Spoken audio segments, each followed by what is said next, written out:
Imagination is something God gave us to be able to take ourselves out of where we are to a place Mm, we want to go. yes. Sometimes when we focus too much on what is happening right now, it will cloud our judgment. It will limit our ability. It will reduce our energy. It will also kind of dampen our enthusiasm to take us towards where we want to go. First time I decided to put me first, my mom did make it. I was raped. Emotionally, it's killing me. Welcome to a place where your story I was matters so ashamed. and your struggles are met with compassion. Here, we create a space for healing, understanding, and hope. On this show, we dive deep into the heart of life's challenges, anxiety, trauma, heartbreak, and more, guided by experts, psychologists, therapists, counselors, and brave individuals who tell us the real story. Together, we'll uncover ways to navigate life's toughest moments, providing real solutions and powerful insights to help you thrive. My hope is to show you that no matter what you are facing in life, healing is possible and you are not alone. So let's walk this path of healing and growth together on the Victory Wilson Show. Hi there. Welcome to the Victory Wilson Show, a show dedicated to providing valuable insight and practical solutions to every life challenge we may experience as humans. Trust that on the Victory Wilson Show, we have psychologists, experts, therapists provide practical solutions, professional guidelines to help us live a balanced life.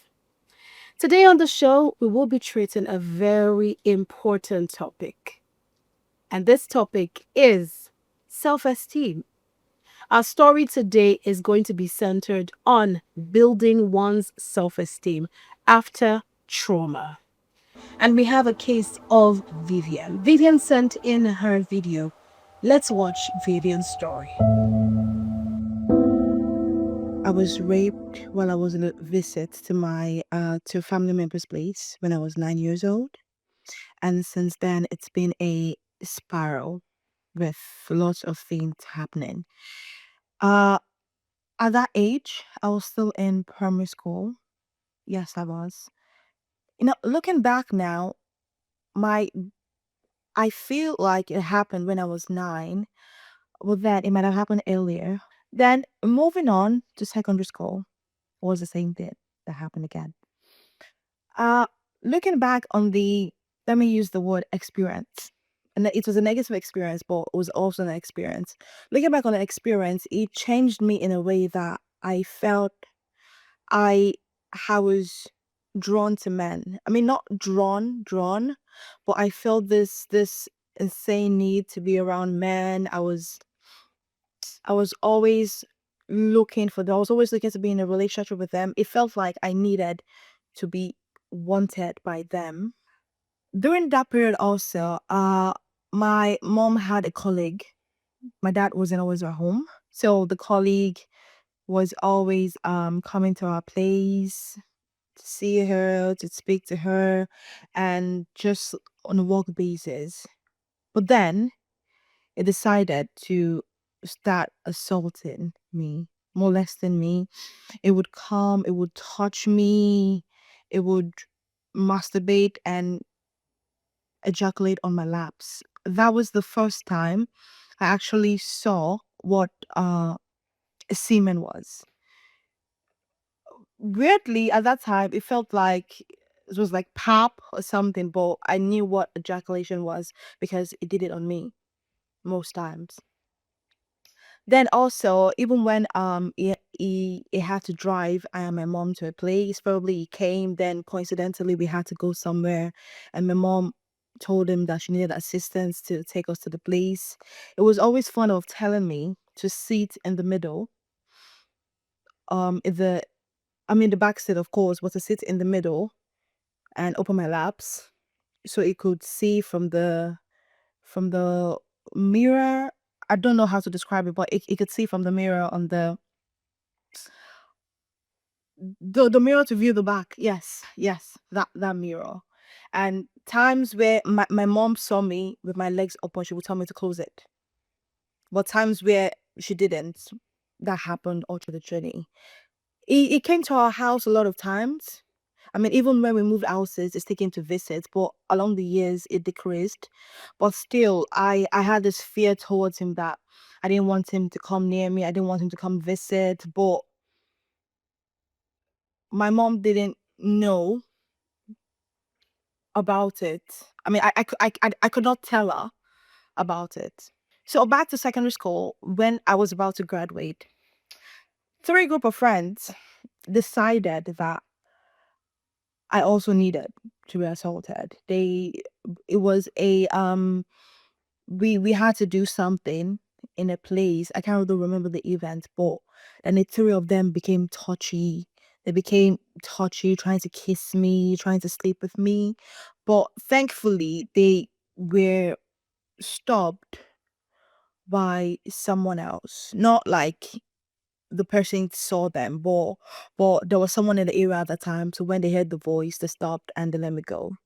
There was a bit of apology after that. They apologized, of course, but then the deed had already been done.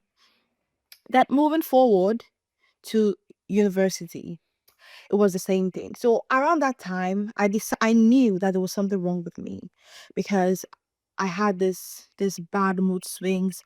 I always got angry. I like I said, I had this intense need to be around men, to be with them. But then when I did, I didn't feel happy. I felt uncomfortable. But it was like my body needed something and my mind did not need that thing. But the body just wanted to be touched, just wanted to be around men, even though it made me actually uncomfortable. It made me feel like I wasn't good for anything else apart from that aspect of being used by men. Yes. So in my university days, I decided that I needed to speak to someone about it. I spoke to people about it and we went down the route of, oh, I needed to pray about it. I needed to get closer to God, which I did. I'm a Christian and it made it easier for me to get closer to God. Then I also decided that I needed to speak to people about it. Then there was a male friend back in school that I spoke to about it, and I told him about the whole event, everything that happened to that period, and then it was kind of crazy because I was so vulnerable at that time. I mean, I was tired already. I was tired that my body wanted something that I wasn't really happy with. I just wanted to be that need of I was only good to be used by men and I craved it. My body craved it, but deep inside me I knew that that wasn't what I wanted. It just clicked to me that probably maybe that was what was gonna keep happening to me and I just stuck with it.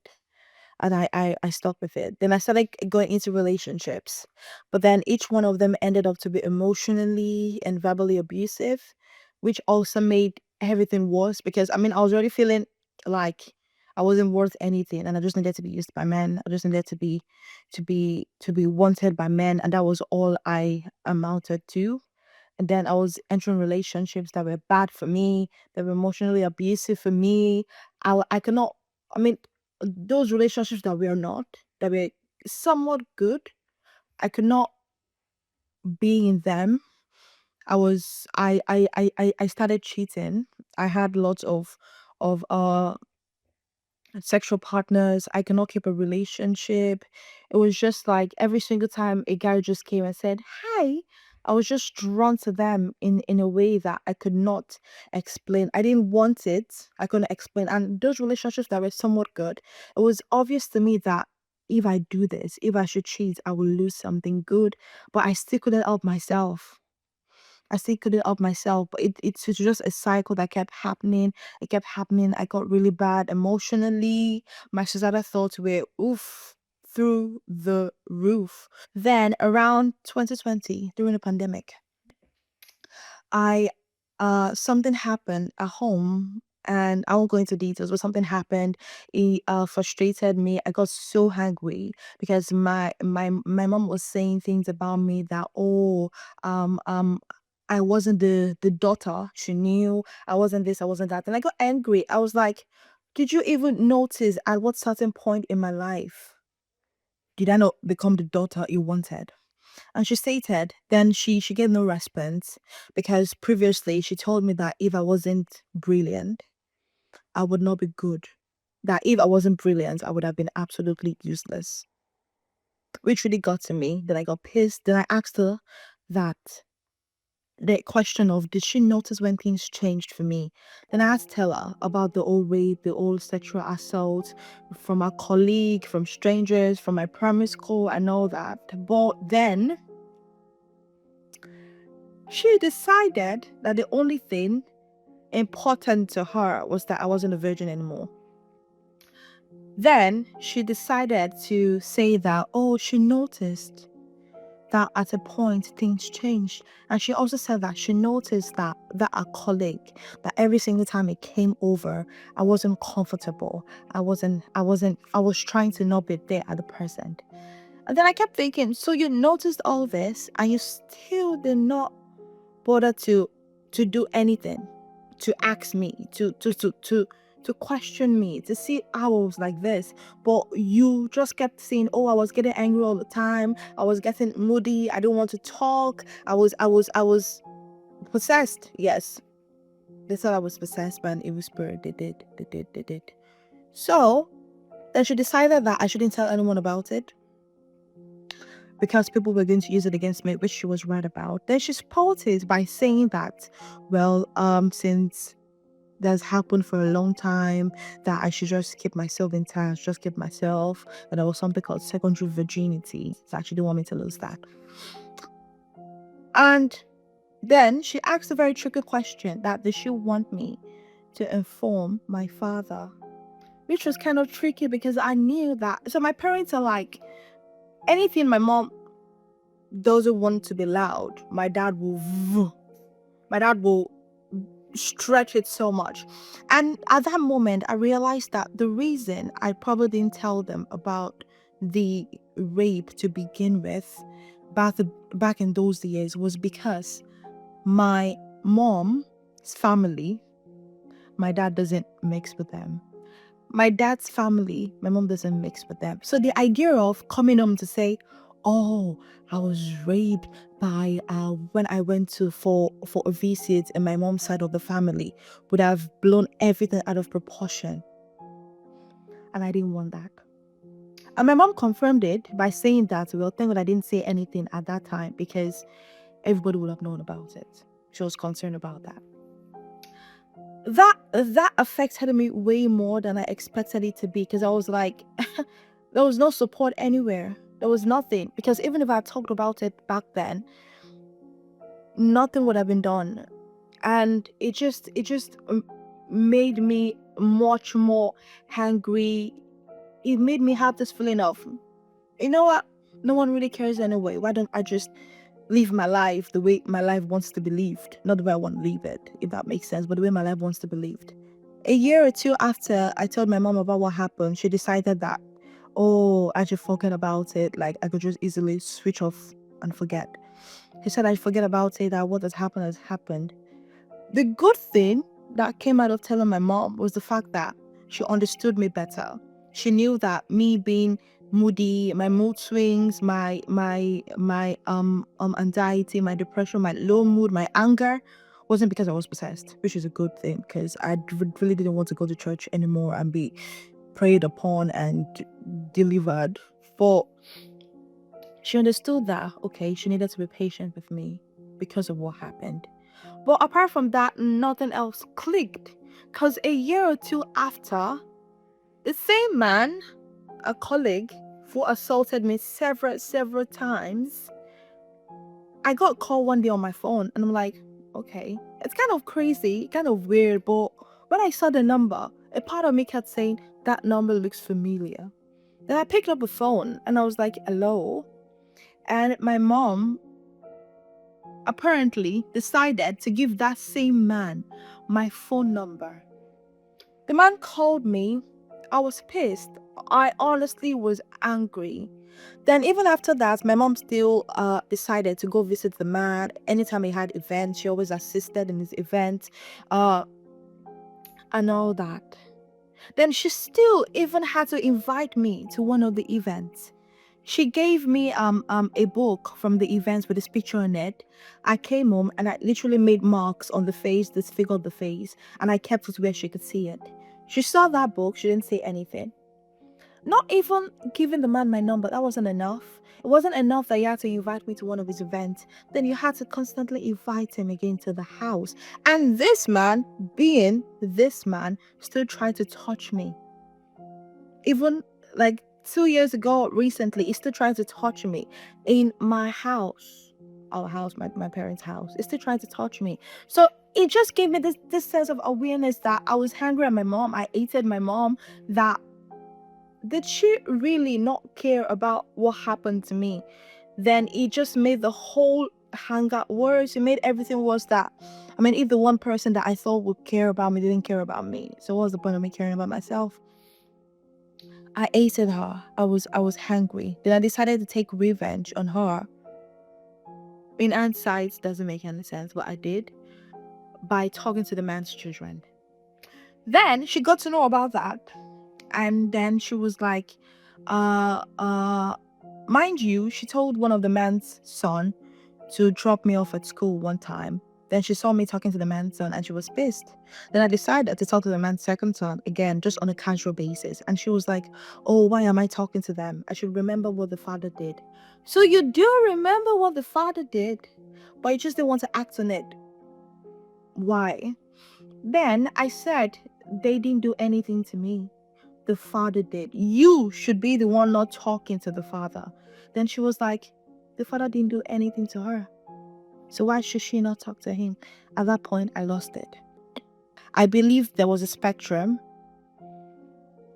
that rape victims and sexual molestation victims suffer from. The spectrum of you want to be with men all the time, and the spectrum of you don't want anything to be with them.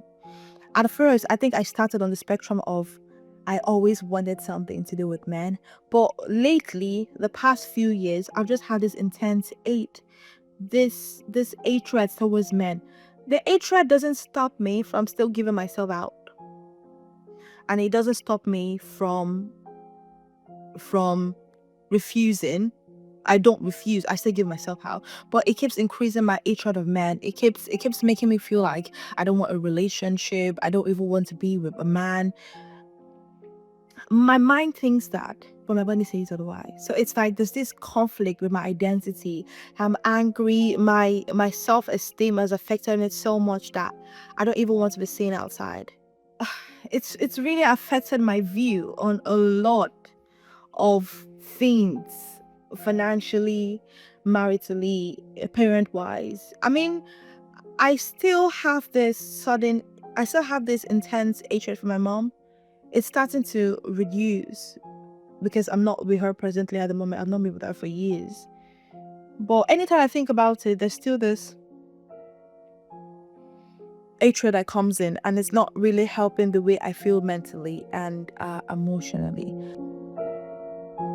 We've heard Vivian's story, and now to give professional insights on how to live and recover from trauma, rediscover one's self esteem, we have an esteemed guest in our studio today. And she is a life sync expert, a global coach, a published author of 3 books in Canada, New York, and in Nigeria. She's also a professional speaker that has graced several stages in Nigeria and Canada. Join me, welcome Mrs. Mounfiq Raiyan Abu, looking gorgeous as always. Thank you so much for having me, Victory. Thank you so much for being on the show. Thank you. Thank So happy to be here. All right, you are a life sync expert with many years of experience. Thus, I know that you are in the best position to do justice to this case and to give professional insights on how to really, truly, completely recover. I know it's not a destination, it's a journey. But how to truly heal and rediscover oneself. We've heard the story of Vivian. So first, what do you think of her story before we get right into the professional insights? Oh, Vivian's story is really, really, it's sad. It's traumatizing, and it's painful. For me, I'm a parent, so I'm just imagining if this was my child, how does the child find her way back to herself? The self that God had created from the day she was born, before all of these traumatic episodes now veered her off the path that she's destined to be. So I really feel very, very sad for her and very empathetic for her situation. Yeah. However, I believe strongly that she'll be able to come out on top of all of this and win and be able to really achieve great things in her life. Yeah. Despite all of these things, even because of these things, I dare add. She will now be in a vantage point where, because of what she's been through, she can even help other people to overcome similar experiences. Yeah. Yes. So now let's get right into her story. It's so sad, like you said, pathetic. I mean, she's been raped by almost everyone in her life. Her mother's housemaid, her primary school classmates, secondary school classmates, university classmates. I can't imagine how broken, she is. Right. And now it's okay. It's in fact, it's understandable that she's battling with self-esteem issues, anxiety. She doesn't even know herself again. I know that these things have contributed, right? But how can she rediscover herself? Yeah. For you to discover yourself again, you need to adopt a new identity. Now, the terrible thing about trauma is you can either live in the trauma in your memory even after it has happened, and that will perpetually hold you in a state of victimhood. Or you can say, it's no longer happening to me. Why did I have to go through this? And what did I learn from it? And how can I use it as a stepping stone to the next phase of my life? For her to rediscover herself, she would need to be in a process of transition. Yes. Now, transitioning is a journey. It takes different steps, different processes in that journey. For example, if you're going to a place, I had to drive to get here.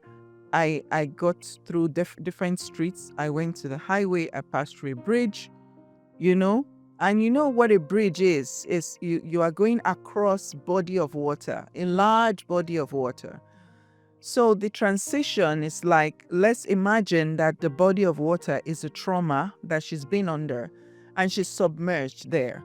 For her to be able to rediscover herself, she would need to find a way to swim, come to shore,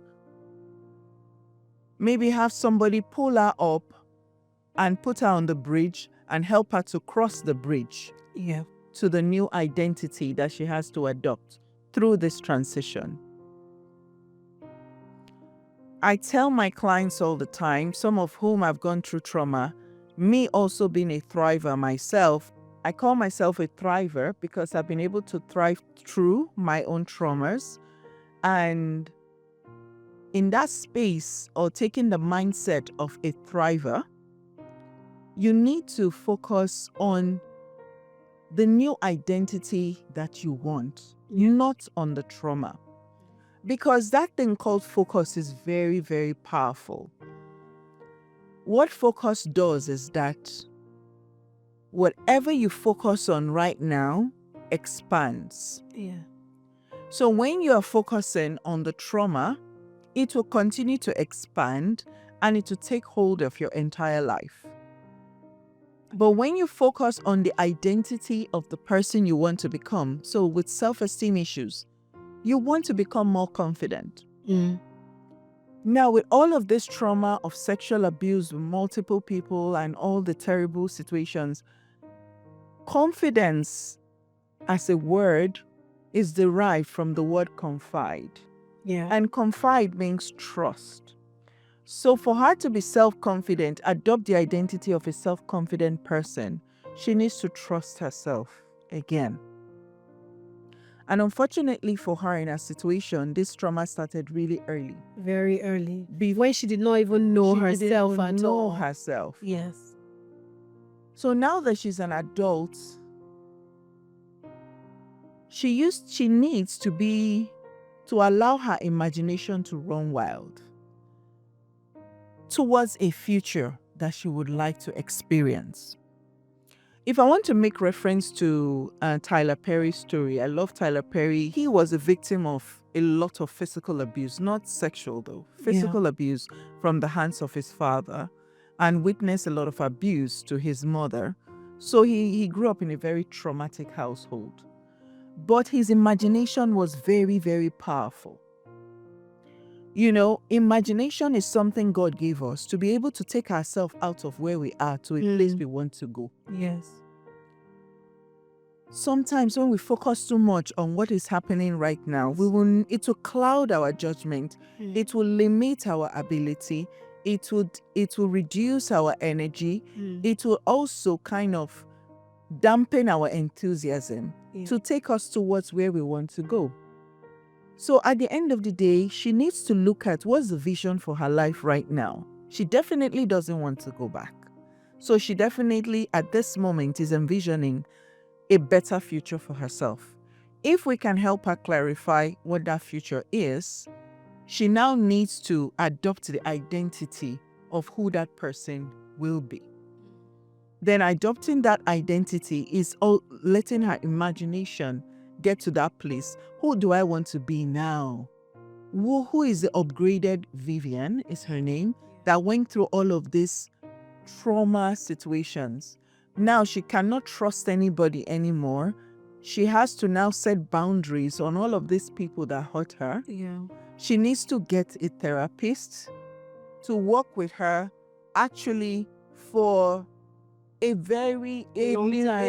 unlimited amount of time. Like she's not going to say, I'll have 1 session or 30 sessions even. She's going to look at it like, I'll continue to have sessions until I no longer need it. And the advocates of mental health lately tell us, whether people have gone through trauma or not, life itself is already traumatizing. Yes, life is traumatizing enough. Yes. Right. So everyone has gone through trauma. Honestly, everyone. Trauma. It just varies. It varies, you know. There's some that have had traumatic experiences since a very young age, while some are just going through life and it's traumatic hurdles, you know. Sometimes being just the one to fend for yourself is traumatic, but it's just how we handle them. Yes. So what I could get from everything you've said, she needs to first trust herself, think of what she wants to be now that she's older, and visualize who that Vivian will be. Yes. And then focus on it. Yeah. Like we say it all the time. You do not have to focus on your circumstances. Do not let your circumstances determine or dictate the direction of your future. Yes. So it's really hard, you know, for someone like this to open up. I'm sure that these are things that she cannot tell anyone. These are things that she bottles up inside. Yeah. So what do you think about building a support system, getting someone that you can talk to? Does it help with redefining oneself? Definitely. Or can you do it without talking to anyone? Definitely not. So that's why I'm so happy to be here first and foremost. And to be part of this, I feel is such a transformational thing and very impactful Thank you. to people like Vivian and so many other survivors and future thrivers. Because you cannot do the journey of life alone, even without trauma. Then with trauma, you need all the support you can get. Then unfortunately for Vivian, the people that should have supported her dehumanized her. Now she needs to create a new support system to be able to move through this trauma. Then I know it's through her therapy visits that she'll be able to start that support system. Because I believe some psychologists and therapists have a communal system where like you get groups. to meet you do group therapy sessions. So you start from there, so you have a safe space. Because vulnerability is through vulnerability she will find the strength to be able to adopt this new identity that she wants to, the empowered Vivian. From the victimized Vivian to the empowered Vivian. That's the new identity. The empowered Vivian that will be a mother, that will protect her daughter from all the things she went through. The empowered Vivian that will find a man that will value her, not because of what she has gone through, but because of what she has become and becoming a better person because of what she has gone through. Because there's one thing that trauma does, and trauma is a form of an adversity. Yes. So in my book, the Life Sync Blueprint book, I have this thing called the adversity alphabet. How we can develop all the skills we need to cope through any traumatic situation, be it sexual abuse, be it grief, be it marital abuse, like physical domestic abuse, and even verbal abuse. Yes. Our words have power. Whatever you say can either empower somebody or it will limit somebody. It could even kill somebody. Yes. The power of the tongue. It can build up or it can break down. Yes. So that community piece, specific to your question, is so fundamental for Vivian at this point. And I believe that at some point we'll be using it as resources in your show to direct them to say, of course, you could go to this community to get started. Okay, so I do have a community myself, but we don't deal on trauma though. We help for the self-esteem piece. Yes. So she is also welcome to join the Life Sync Leadership Academy to help with the self-esteem piece. And that self-esteem piece is building up yourself again, to trust yourself, to rely on yourself, to becoming that new identity, that empowered Vivian. That she wants. Yes, that she wants to be. Yes. Of course, we have a course that you can look up. The course is on reclaiming your confidence, how to reclaim your confidence after going through trauma. That's an amazing piece that you would want to watch and, learn from. You should actually check out the course. But my question to you is, therapy is not affordable for everyone. Neither is it accessible for everyone. That is the reason why we have the Victory Wilson Show, so that we can bring therapy to people. Yeah. Everyone is online. We want to bring it to you. So if you cannot afford to go for therapy, you can watch the Victory Wilson Show. So how else would you suggest? Yes, therapy is one way, but there's no money to go for therapy. You're trying to build a support system, but it's not so easy, to get these people that you can trust. What other ways can you suggest, when it comes to rebuilding? Let's just go straight as a Life Sync expert. Tips, steps, techniques to rebuilding one's self-esteem or building, basically, for someone that doesn't even have esteem at all. Yeah. So for tips, techniques, steps to help build your self-esteem as a person and discover your purpose in life. Let's just take that. To build your self-esteem, first and foremost, there is an awareness piece. You need to be aware of who you are. So there are exercises you can do by yourself, which we promote as in the Life Sync as part of the principles of the Life Sync Blueprint. Number one, you have to do a SWOT analysis on yourself. With Vivian, with any other person trying to become a more confident person, you need to identify your strength. Now, the thing that makes people lose confidence is that they focus on weakness More than strength. more than strength. Vivian now is a more powerful person because of what she has gone through. Her strength right now is that she's very tough. You can't tell her anything. Whether I've met her or I've not met her, I can tell. She may not even be aware, that's a self-awareness piece, how tough she is because of the things she has gone through. So identifying that element of toughness is so key, because not everybody is tough.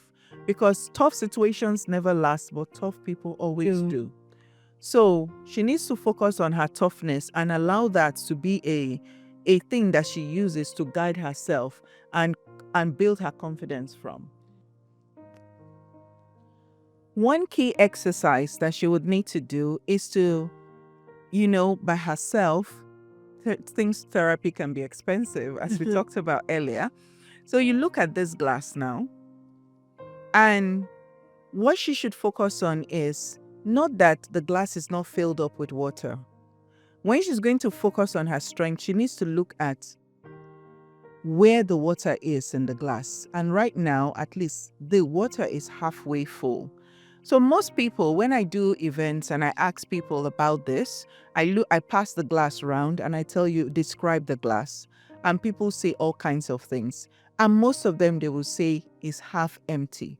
Because people always focus on what they do not have.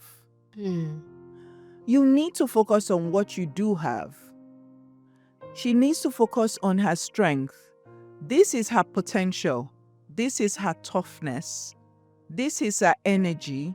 This is her ability. This is her brilliance. This is her excellence. There are other things that has happened to her besides the trauma she went through. As human beings, we are spiritual. We are just having a human experience.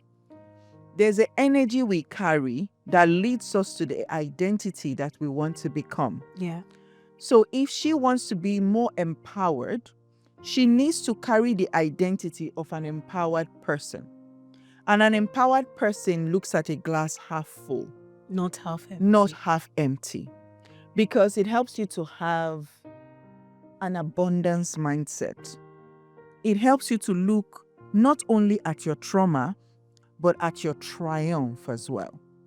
So that's why I say you will become a thriver. You will now thrive through the trauma, because you need to focus on how you can triumph over trauma.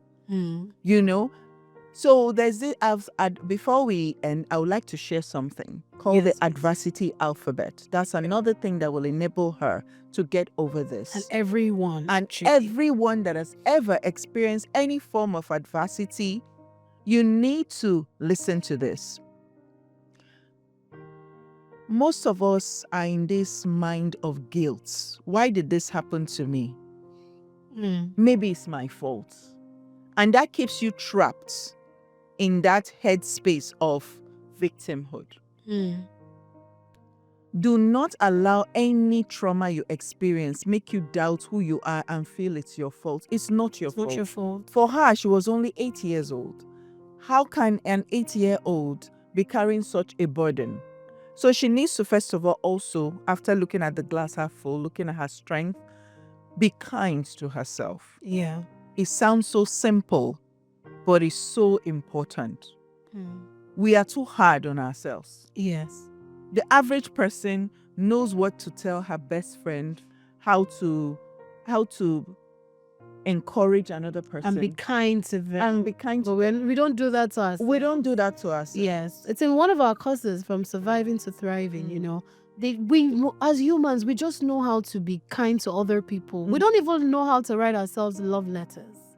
We don't. And I think I subscribe to what you say. Yeah. We need to practice self-love. We need to practice self-love and self-compassion. Yes. Let's get to the adversity alphabet. Yes. So the adversity alphabet is an acronym using the word adversity and reframing it to become audacity.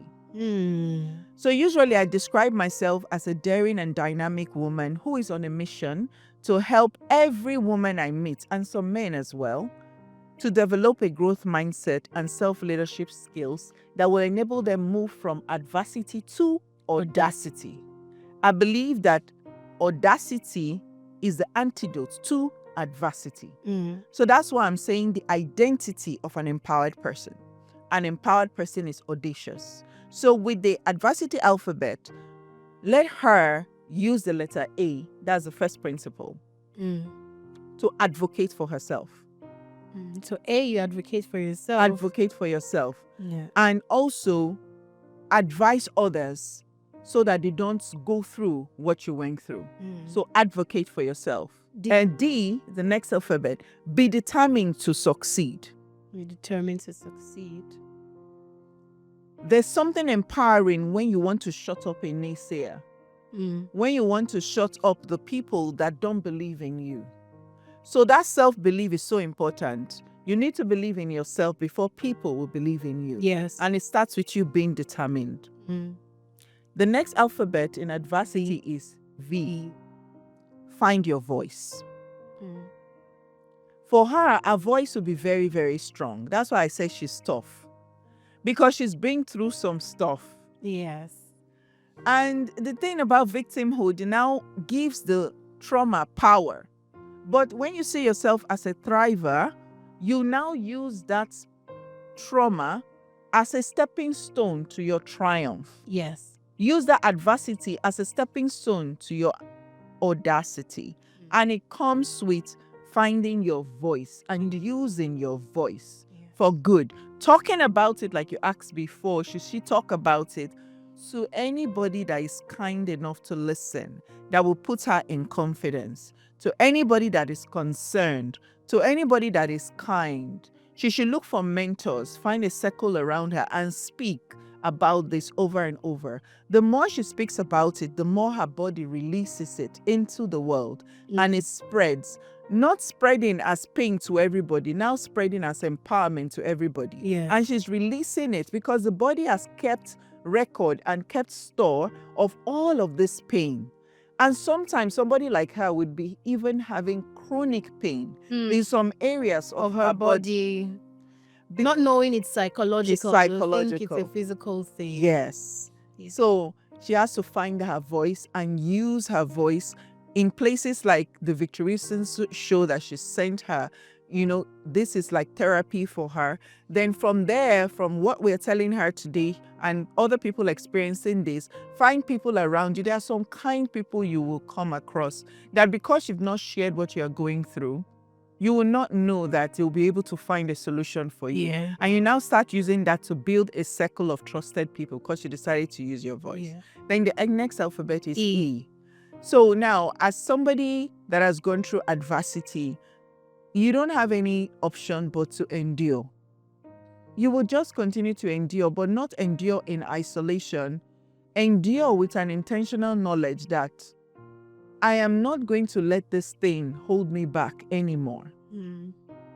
I'm going to endure it because I couldn't stop it. I couldn't control what had happened to me, but I can control how I react to it. Yeah. So the next alphabet is R. And our body is created to handle hard things. People like a sense of comfort, and when a hard thing happens, they get shaken because they don't think they can handle it. Most of us, when we are challenged to do something we haven't done before, we will just say, oh, God forbid, I can't do that. But most of the time, all of us have gone through worse situations before that happened, and we were not told in advance, but we survived. That means we are resilient. That's what R is. We are biologically and physiologically wired and psychologically wired to be resilient. That's why she's here to tell her story, because she's resilient. I need her to hold on that as her strength, as the glass half full, for her to hold on to her resilience and continue to work on her resilience, right? Yes. So the next alphabet of adversity is S. Yes. Okay, strength. Strength. She needs to keep strong. She needs to be strong. And sometimes it's so lonely to be strong because it's like, is it only you? But you just have to be strong because all of these people, she cannot allow them to see that they have won over her life because of what they put her body through. Yes. When you look at strength as a person, it happens in your spiritual phase of your identity as a human being. Your strength is a spiritual thing. Your strength is a mental thing. So you need to kind of continue to build that The strength. strength. So the next And alphabet, I.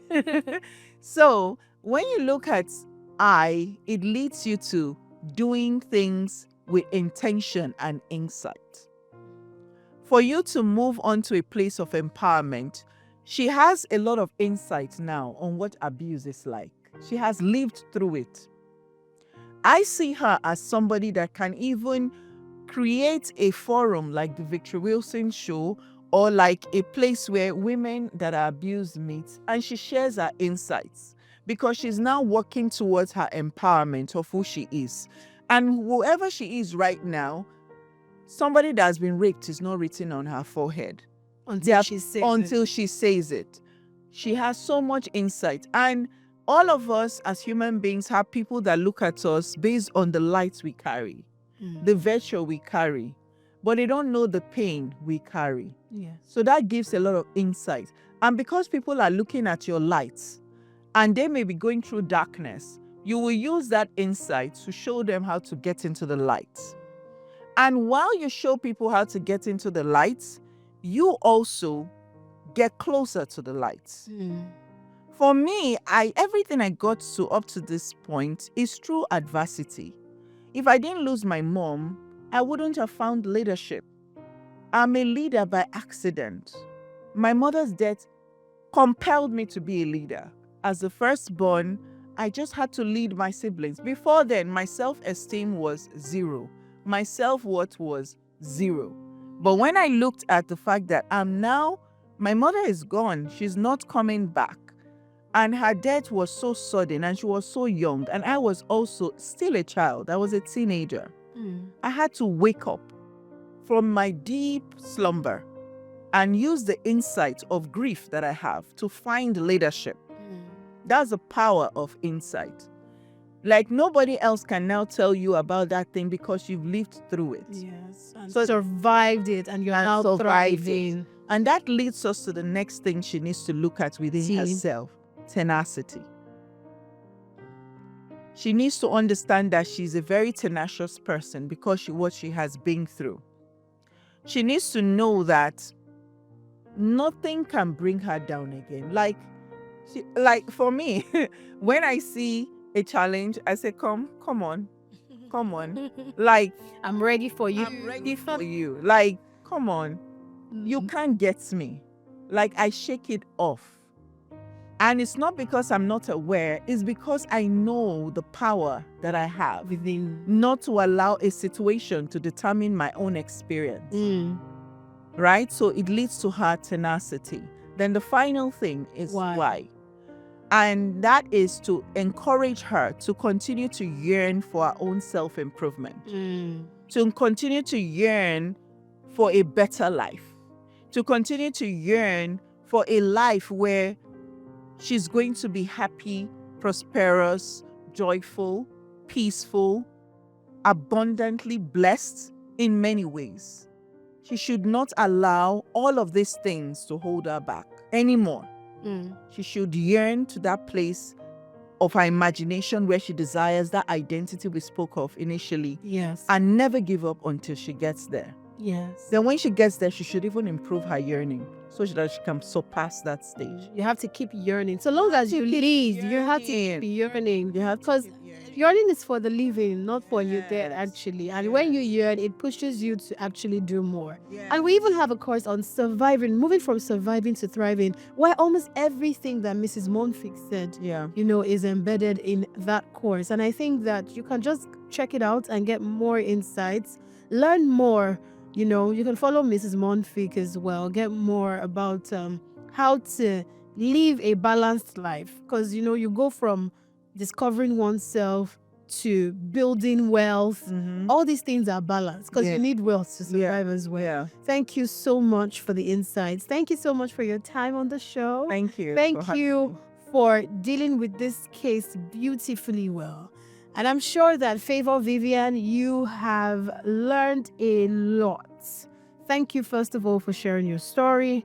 And we're happy that you've gotten more insights because I know you have. And I look forward to getting your feedback, your testimonies on how these insights have helped you to live a better, healed, and more fulfilled life. And I hope that you find yourself, rediscover and reclaim your self esteem because that is what we desire for you. Thank you, viewers, for staying tuned to this episode of The Victory Wilson Show. Till I come your way again with another fantastic life challenge dealt with by a professional. My name is Victory Wilson. You deserve the very best. Never settle for less.